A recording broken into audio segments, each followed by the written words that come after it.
दोस्तों, आइए सीधे आज की इस दिलचस्प चर्चा में चलते हैं, जहां हम असफलता यानी फेलियर के प्रति अपने नजरिए को बिल्कुल नए ढंग से देखने वाले हैं। आज हम एक ऐसी जबरदस्त और प्रेरणादायक चर्चा पर गौर करेंगे जो बताती है कि जिंदगी में आगे बढ़ना आखिर कितना जरूरी है, चाहे रास्ते में कितनी भी ठोकरें क्यों ना लगें। सच बताऊं तो ये पूरा नजरिया ही बदल देने वाली बात है। शुरुआत करते हैं नेल्सन मंडेला की एक बहुत ही गहरे और चिंतनशील विचार के साथ कि छोटी सोच रखने और अपनी क्षमता से कमतर जिंदगी जीने में कोई जुनून नहीं है। इस चर्चा में इसी विचार का सहारा लेकर आगाह किया गया है कि किसी को भी कभी एक आम या बेहद सुरक्षित जिंदगी से समझौता नहीं करना चाहिए। अगर हमारे अंदर कुछ बड़ा करने की काबिलियत है तो छोटी चीजों पर रुक जाना अपने आप के साथ सच में नाइंसाफी है। तो सबसे पहले उस मुख्य विषय पर आते हैं जो हमें अपने फॉल बैक प्लान यानी पीछे हटने के रास्ते को छोड़ने के बारे में सोचने पर मजबूर करता है। अब इसकी तुलना देखिए, समाज और आसपास के लोग अक्सर हर स्टूडेंट और प्रोफेशनल को एक बहुत ही आम और सुरक्षित सलाह देते हैं कि भाई हमेशा एक फॉल बैक प्लान या बैकअप तैयार रखो।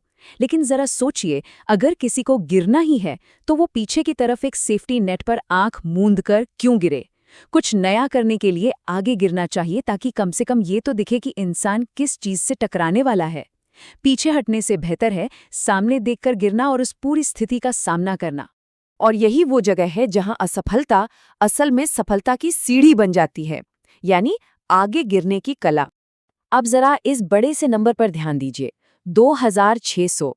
ये कोई मामूली आंकड़ा नहीं है, ये एक रिकॉर्ड तोड़ आंकड़ा है जो दर्शाता है कि बेसबॉल के महान खिलाड़ी रेजी जैक्सन अपने करियर में कितनी बार स्ट्राइक आउट हुए थे।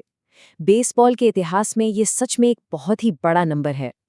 लेकिन ये चीज हमें लेगेसी यानी विरासत की एक बहुत ही जरूरी सच्चाई बताती है। समाज हमेशा होम रन्स और महान सफलताओं को याद रखता है। किसी को याद नहीं रहता कि वो महान खिलाड़ी 2600 बार नाकामयाब भी हुआ था।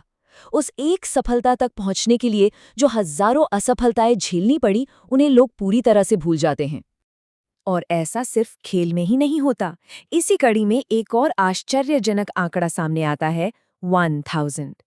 थॉमस एडिसन ने बल्ब जलाने से पहले 1000 बार असफल प्रयोग किए थे। पूरे 1000। यहाँ सबसे अहम बात यह है कि जिसे दुनिया असफलता मानती है, दरअसल वो एक जरूरी कदम होता है।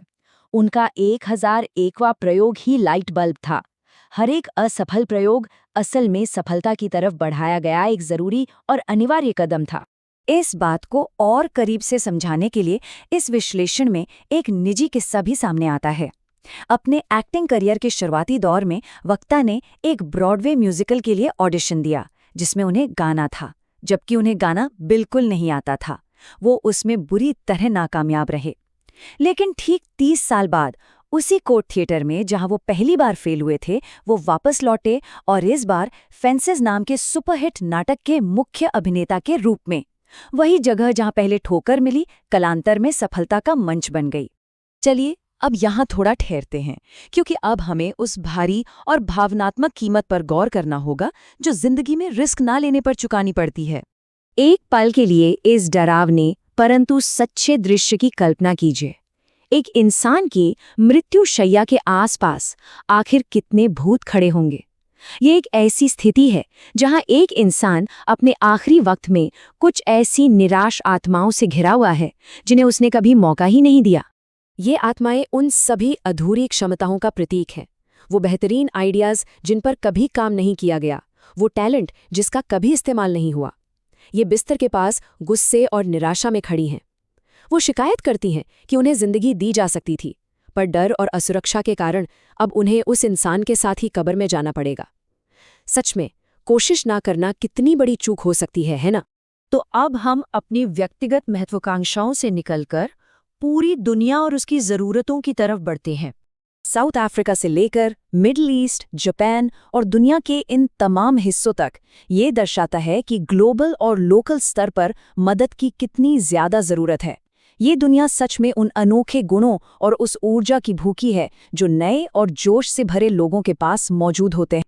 और यहाँ इस बात पर पूरा जोर दिया गया है कि दुनिया को दिया जाने वाला योगदान सिर्फ पैसों या किसी स्पेसिफिक कॉलेज डिग्री से नहीं तोला जाता। दुनिया को असल में क्या चाहिए? उसे चाहिए आपका समय, आपका टैलेंट, दुआ, सब्र और सबसे बढ़कर दया और प्रेम। जो कुछ भी हमारे पास है, उस खूबी का बाहर आना बहुत जरूरी है। अब आते हैं आखिरी और सबसे अहम हिस्से पर कि कैसे असफलता को अपनाना हमें एक अप्रत्याशित लेकिन सही रास्ते पर ले जाता है। इनका कॉलेज का सफर ही देख लीजिए। पहले प्री मेड, फिर प्री लॉ, उसके बाद जर्नलिज्म और आखिरी में एक बेहद कमजोर 1.8 जीपीए और पढ़ाई से ब्रेक। ये सफर इस बात का जीता जागता प्रमाण है कि अपने जीवन का सही उद्देश्य पाने का रास्ता शायद ही कभी एक सीधी लाइन में चलता है। असफलता को खुले दिल से अपनाना एक ऐसी राह पर ले जाता है जो भले ही थोड़ी उलझी हुई और अजीब हो, पर अंत में वही आपको सबसे ज्यादा संतुष्ट बनाती है। और फिर एक दिन 27 मार्च 1975 को उसी 1.8 जीपीए के सबसे निचले स्तर पर अपनी मां की माउंट वर्नन ब्यूटी शॉप में बैठे हुए एक अद्भुत घटना हुई। एक बुजुर्ग महिला ने उस ड्रॉप आउट युवा के लिए एक भविष्यवाणी की।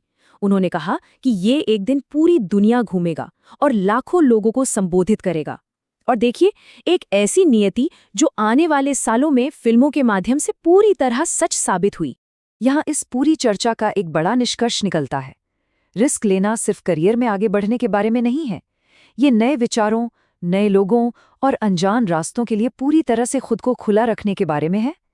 जिंदगी में लिए गए चांसेस, मिले हुए लोग, बांटा गया प्यार और रखा गया विश्वास, यही सब चीजें आखिर में हमारी असल पहचान तय करती हैं। इस पूरे विश्लेषण का निचोड़ यही है कि हमें कभी भी खुद को पीछे नहीं रोकना चाहिए। जब भी असफलता आए तो हार मानने की बजाय फॉल फॉरवर्ड करना चाहिए, यानी आगे की तरफ गिरना चाहिए। तो आखिरी सवाल ये है, अगली बार जब जिंदगी आपको गिराए तो क्या आप डर कर पीछे हटने का विकल्प चुनेंगे या आगे गिरकर एक नई शुरुआत करेंगे?